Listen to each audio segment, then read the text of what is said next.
Hi everybody, I'm Andrea Miller, a registered dietitian and certified diabetes educator here at Community Hospitals and Wellness Centers in Bryan, and I'd like to welcome you all to Live It, Bagels and Jam. So I don't know what I was thinking when I was planning this episode. I think I was craving some comfort food or something, but I wanted to share one of my favorite recipes with you. And I'll tell you a little bit more about why it's my favorite here in a bit, but I want to get started. So actually two favorite recipes. The bagels are a favorite, and a newfound favorite is this jam, because unlike traditional jams, it doesn't have very much sugar in it. In fact, if you prefer, you don't have to put any sugar in it at all. And we're actually going to use honey, although you can use any sweetener you choose in this jam. And we're using fresh fruit. We're actually using frozen fruit to make it easier. And both of these recipes are very, very, very versatile. So you can make them completely your own. Today we're doing cinnamon raisin bagels, and we're going to make a strawberry jam. But you can, the sky's the limit for both of these recipes. You can make plain bagels, like a honey wheat. You can do an everything bagel, go the more savory route. Or you can use any type of dried fruit that you'd like in here, such as blueberries or cranberries, and just really make it your own and make your own favorite bagel recipe. With the jam, we're using strawberries today, but any type of berry will work really well. Raspberries is the first one that I used, and that's delicious. You can use blackberries, blueberries, again, lots of different options for this jam. So to get started, the first thing we're going to do, since our strawberries are frozen, like I said, I'm using frozen for convenience because they're already washed and all you have to do is pour it in your pan. Since they're frozen, I'm just going to get them in the pot real quick and just kind of start heating them because they need to be heated all the way through and kind of allow the juices to come out so that you can break them down. Right. Just leave our fork in there. I'll put that aside actually. And then I'm going to use just a little bit of lemon juice. I'm actually going to get that started, and we're just going to kind of keep it on low just to get them going. So I'm going to squeeze about a tablespoon of lemon juice in there.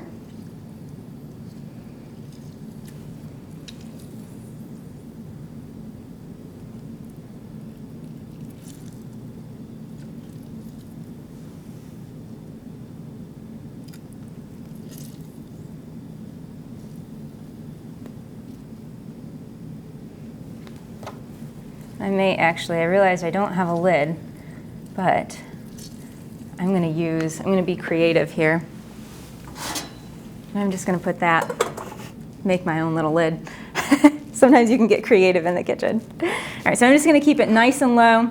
And while I'm working on the bagels, I'm just going to kind of let the strawberries kind of melt down a little bit and cook. And I'll keep an eye on them as well. Okay, so now we're going to get started on our bagels. So this is a whole wheat bagel recipe, although you could probably use, I'm sure you can use white flour if you prefer, and I'm sure you could experiment with other types of flours as well. But I'm going to use whole wheat flour. Now the base of this recipe is really simple. So the three ingredients that are a must, the two main ingredients, and it's 50-50 of these two ingredients, we have whole wheat flour and we have Greek yogurt. And you can use either plain unflavored Greek yogurt, but today we're using vanilla yogurt because that's what we had. And then the other essential ingredients are baking powder. So I have 3 teaspoons of baking powder, and then just a little bit of salt, a half a teaspoon of salt. So those are the main ingredients, and then the other ingredients are mostly just for flavoring. So again, you can change those based on what you want to add or what type of flavor you want. Okay, so we're doing 2 cups of whole wheat flour.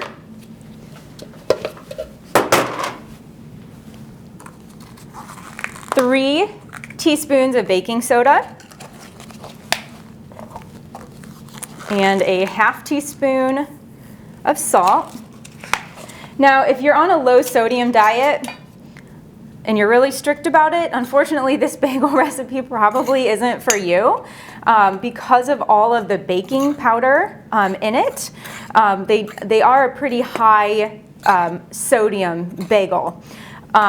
Unlike your traditional yeast bagels, these don't have any yeast in it, so it relies on a pretty large amount of baking soda to make them rise. So again, this is something super simple. I shared this recipe with my sister and she was like, oh, you know, this is so easy, you could really make it in the morning before school. And I don't know that I'd go that far, but, but definitely something, you know, we make this sometimes on the weekend for a fun breakfast. And they also freeze really well. So you can make a big batch and freeze them, and then you can get them out on a weekday. So now the flavorings, I'm adding some cinnamon. I added about a teaspoon of cinnamon, and I'm adding 3/4 of a cup of raisins. And I want to get the raisins kind of coated in the flour so they don't all clump together.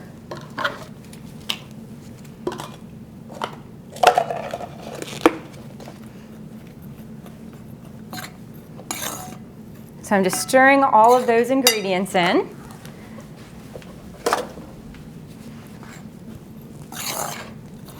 So all the dry ingredients together, making sure they're all nice and mixed. So I mentioned that this was a favorite recipe of mine for a specific reason. I actually discovered this recipe when I was pregnant with my third child. For some reason I always craved bagels when I was pregnant, but not just plain bagels. I always wanted like cinnamon, raisin, or blueberry, something like that. I think I was specifically craving blueberry bagels. And the thing is, they don't make whole wheat blueberry bagels, and I'm very stubborn about nutrition. And if I can't find exactly what I want, then I'll talk myself out of it, and I'll look for a way to make my own. So since I couldn't find healthy blueberry bagels, I made my own healthy blueberry bagels. And of course, I didn't come up with this recipe on my own. The yogurt and whole wheat flour bagels are a popular trend right now. So I'm adding 2 cups of vanilla Greek yogurt. Now, you could also add a sweetener. If you're using a plain unflavored yogurt, I would recommend adding about 2 tablespoons of honey into it. But since the vanilla yogurt already has quite a bit of sugar in it, I'm not going to add any sweetener at all to these bagels. But if you're using plain yogurt, again, go ahead and add 2 tablespoons of honey at this point. Then I'm going to add a little bit of extra vanilla. And just stir it all together. Now, I am using, I'll be specific with brands here, because I did find a difference in the different brands of yogurt. I'm using Chobani yogurt, which I found works really well. I used a different type of yogurt the last time I made these, and there's just a little bit more moisture in the yogurt, and I did need to add a little bit more flour because the dough was just too sticky. And I'm just going to check on my strawberries. Okay, those are really melting down already. So I'm actually going to just turn it off for a second while I finish my bagels.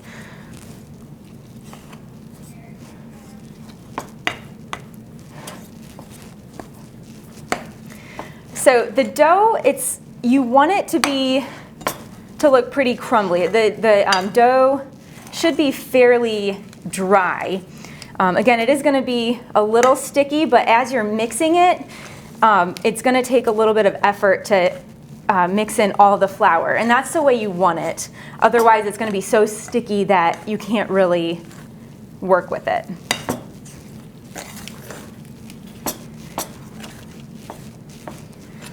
I'm just working all the flour in, and it looks like I have just the right amount.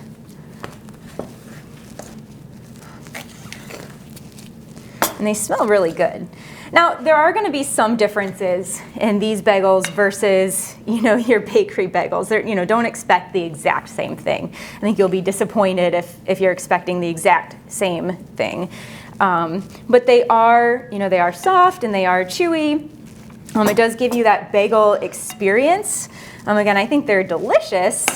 But some of the, some of the people that have tried them said that they didn't rise up quite as much as your typical bakery bagel. That doesn't bother me so much. Again, it's just a really yummy, delicious recipe, and it is a little bit healthier than, a lot of your traditional bagels. Okay, so the dough's all mixed together. Now I'm going to grab some extra flour, and I'm going to spoon it onto my work surface, because you do have to knead the flour, or knead the bagels just a little bit. So I have that over there just in case I need more. So I'm just going to flour a clean work surface, and again, you want to make sure that your work surface is really clean before you start. And dump out the dough right on top of my work surface.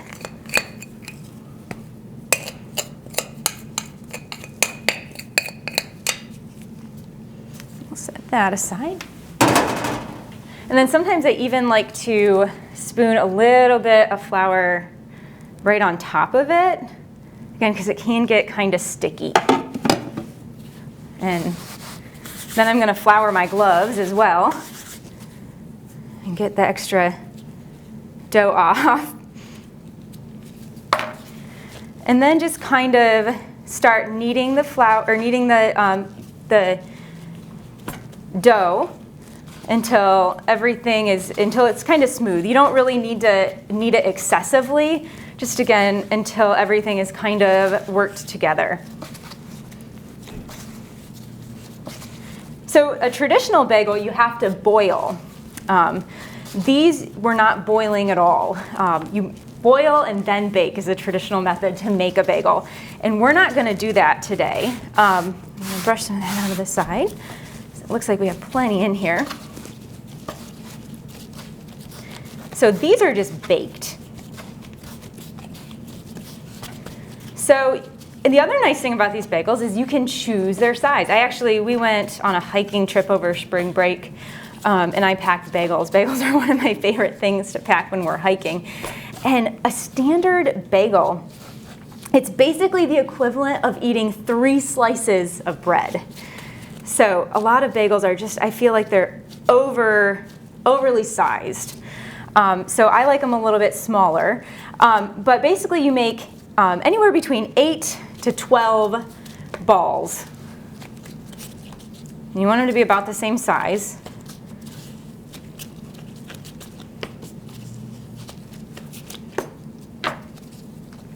And apparently my portion sizes, I'm comparing them to the bagels that we had over the weekend. 1, 2, 3, 4, 5, 6, 7, 8. So that's 8.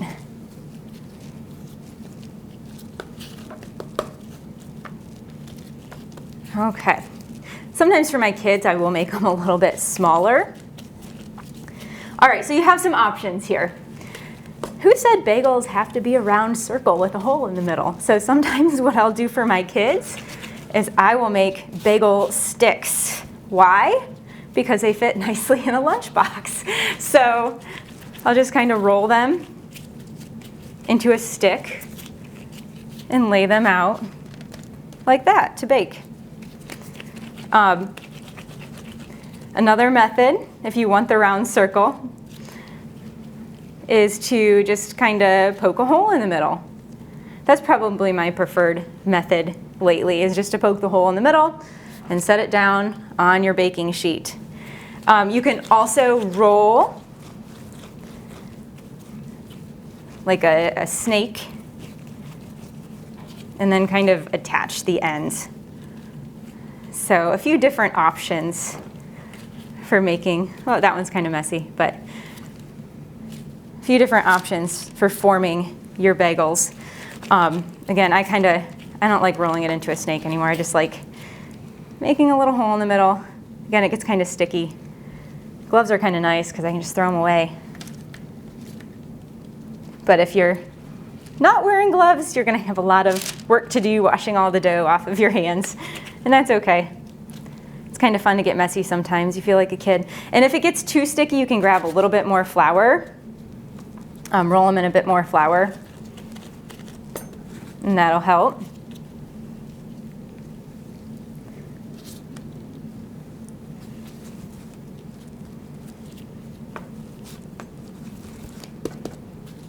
All right.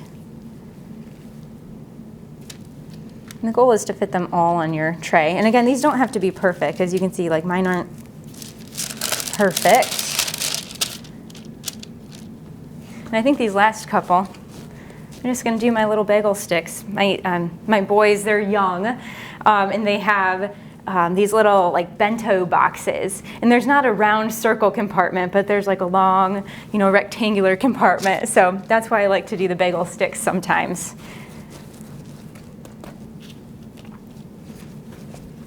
And you can be creative with how you place them on your tray. So now that our bagels are all formed, you have to brush them with egg whites. So I just have one egg. One egg should be plenty. And I'm going to carefully try to remove the yolk. And if you get a little bit in there, it's not that big of a deal. And I'm gonna get rid of that. And then we're gonna beat the egg whites just a bit.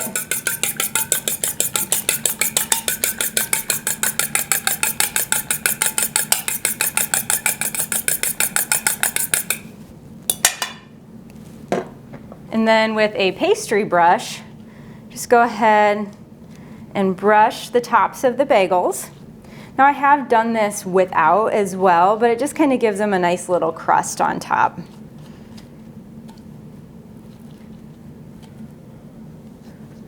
Because it is an extra step, and sometimes when you're at home, the fewer the steps, the better.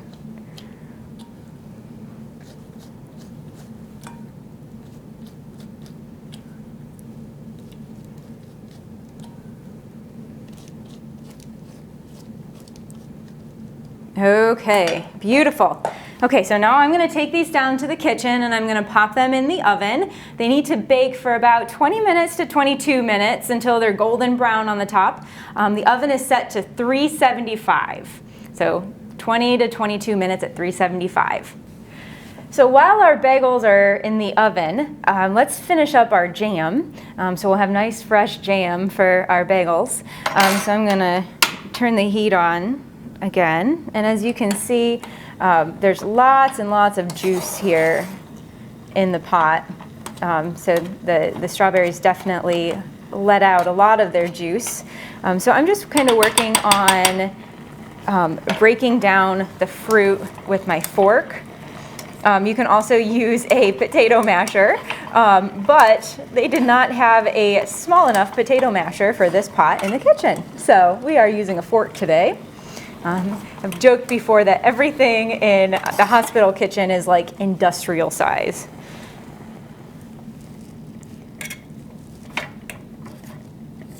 So you just want to, kind of mash or break up, the fruit to your desired consistency. If you like bigger chunks of fruit in your jam, then, don't mash them up as much.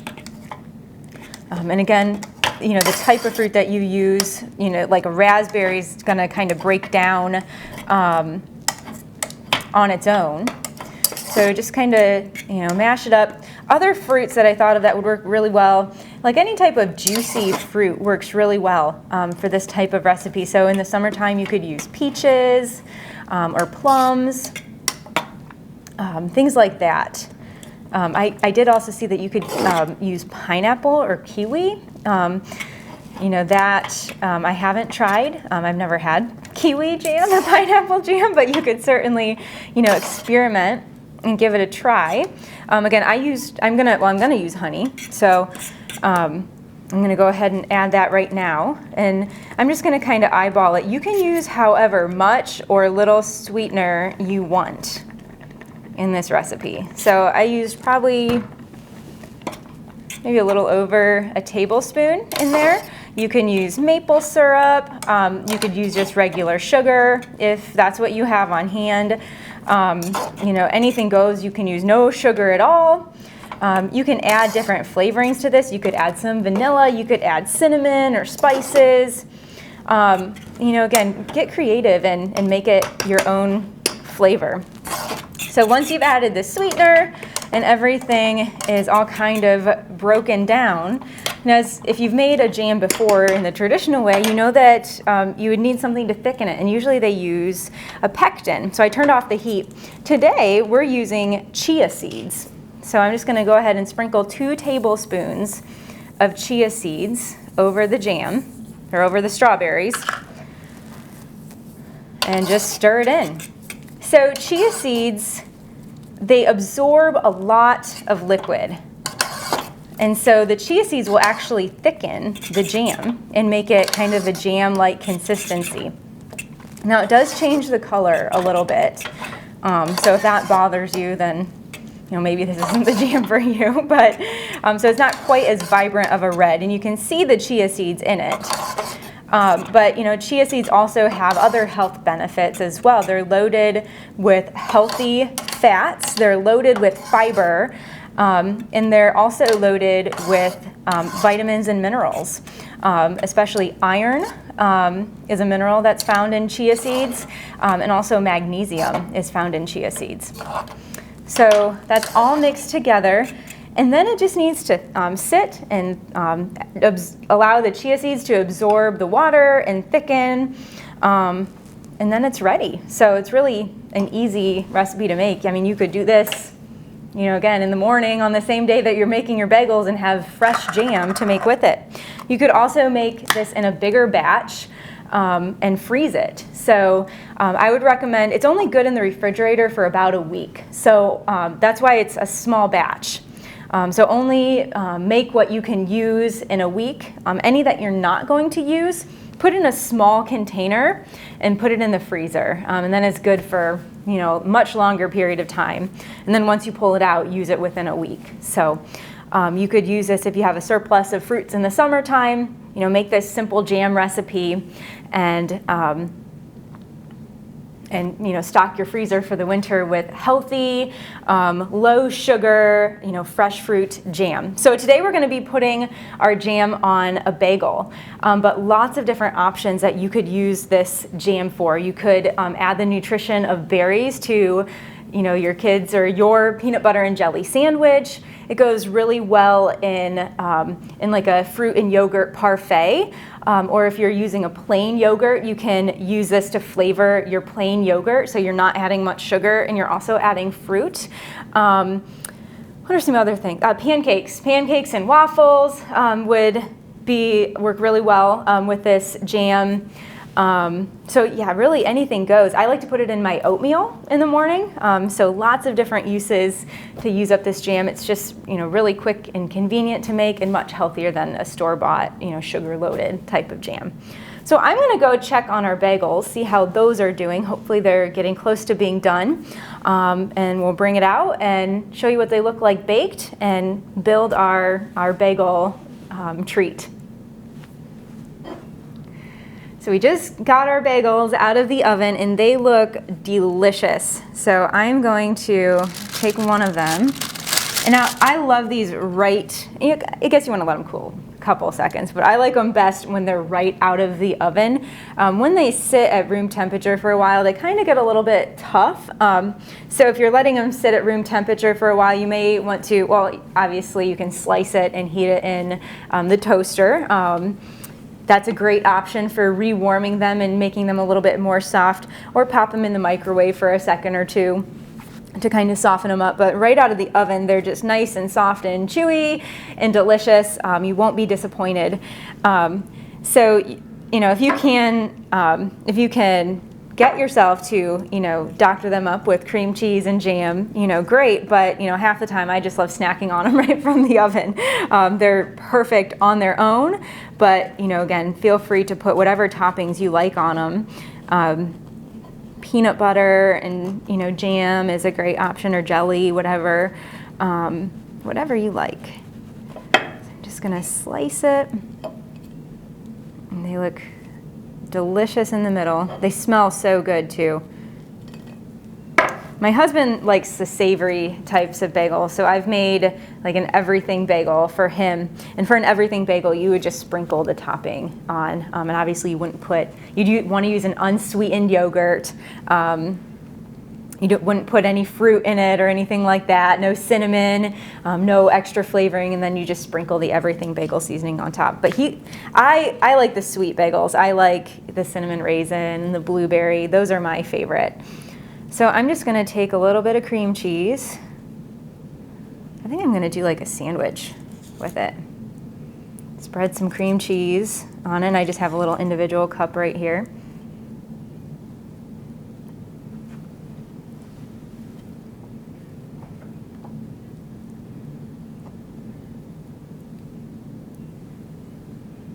All right.